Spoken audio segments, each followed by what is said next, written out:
Yeah, okay. Well, we might. I'm interested to hear. There's one seat, the seat of Nedlands, with independent Sue Walker, a former Liberal, and she's standing by for a chat. We'll take a look at the seat first, but I'll be interested to hear her perspective on what's gone on tonight. Well, on these figures, the Liberal Party is clearly the leading candidate. We've got 7 of the 18 booths in this electorate. Sue Walker up against Bill Marmion for the Liberal Party. Bill Marmion leads, as you can see on the percentages. It's from 40.6 to Sue Walker. But the Labor and Green preferences, I think, will help Sue Walker. Without looking at the Green Harder vote card, I'm not sure if they go to her before Labor. They may help Labor ahead of the Independents in that case.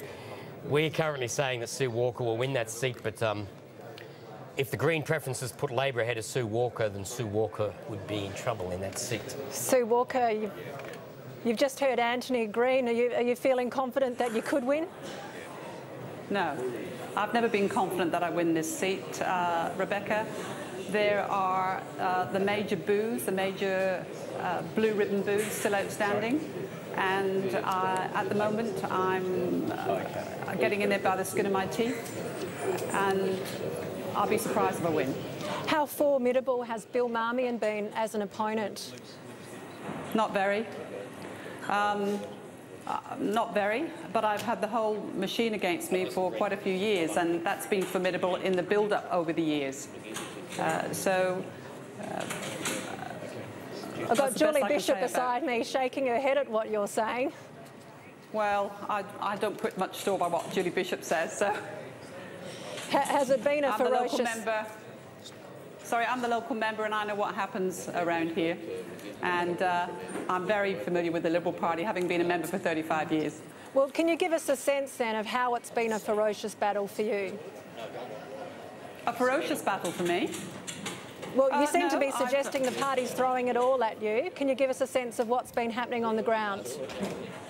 No, what I'm saying is, from my own knowledge, there's been a campaign, of course, of all the years I've been in. And I'm actually extremely proud of myself that I've had the courage to stand up and offer the electorate a choice. And I think that's what you're seeing now in this vote. Do you have any regrets about leaving the Liberal Party, particularly that Colin Barnett is now the leader? None whatsoever. I think the most important thing for me when I entered politics was to maintain my integrity. And if I leave tonight, my integrity will be maintained. But I do wish Colin all the best. I think it must be the sweetest dream for him. And it probably won't be... some people in the party won't be happy, but I think it's fantastic for Colin. What do you think has actually happened this election that people are going back to the Liberals? Well, I think from what I'm hearing, from what I've heard, even this morning people didn't know how they were going to vote until they got to the booth. I think people felt that Alan Carpenter called it too early, that it wasn't seen as fair play, and I think that counted against him. And perhaps they didn't run the most astutest campaign they should have. Sue Walker, we'll leave it there. Thanks. Thank you, Rebecca. And we've got some information from Jim McGinty's seat of Fremantle that suggests he might be in trouble, which would be very bad news for Labor indeed. Anthony? We don't have the graphic for this, but at this stage it looks like McGinty's primary vote, it's under 40%. The Greens are on 30% and the Liberals are on 27%. And on that basis...